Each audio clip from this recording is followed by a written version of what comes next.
actually do not think that Vampire Masquerade Bloodlines 2 is a woke game not deserving of your time. I know a lot of people are like, huh, what? So I'll say it again. I don't think the game is woke, and I do think it's worth a purchase. I think a lot of the anger and hate comes from the people that played the last games. I think they're disappointed about what this game would have, should have, and could have been. And I got news for you, they're not wrong. I could only imagine how I feel like if they ruined the Mass Effect series. I can only imagine how I feel if they ruined Mass Effect for me. So for the veteran Vampire Masquerade fans, I get it. But contradictory to the belief, I do believe this game does have a heart and soul to it. That's something Star Wars Outlaws can't say. But it's not to say that the game doesn't have its problems of the ugly character, the linear story, and the clear cash grab. This product has a deluxe edition,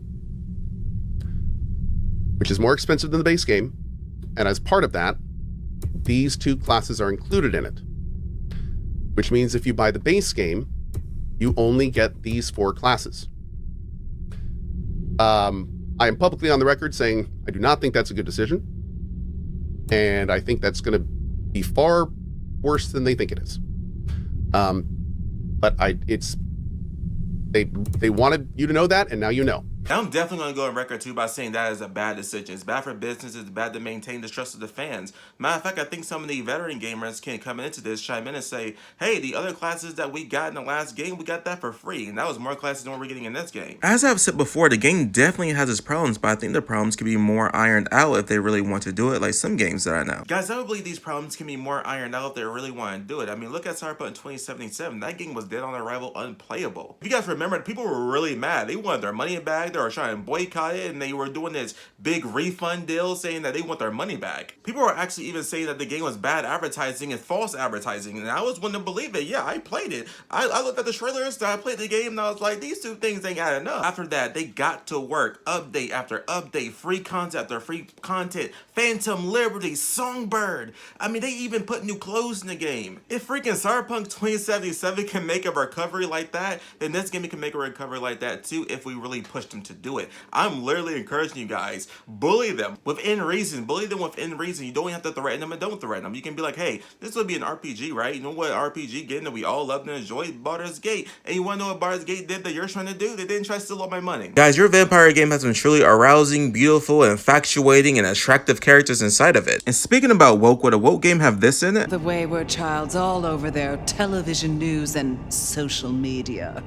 Mortals call them hashtag Vampire Bundy.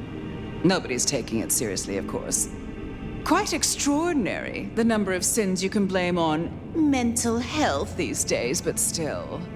She literally made fun of mental health. What woke game does that? Name one woke game that would do that. I can't name one. That's the most conservative woman I know right now. And guess who's my favorite character? Oh no, it's not woke. Yes, your main character looks a little unattractive, but guess what? That's a fix if they really try hard enough. Did you see the scene that I just showed you? I mean, I don't know one game. Concord wouldn't do that.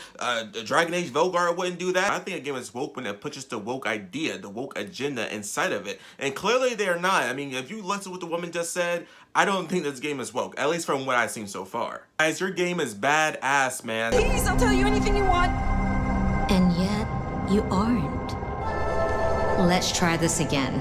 Who ordered Campbell's destruction? Help! How did you breach his security? I don't know. I don't know anything.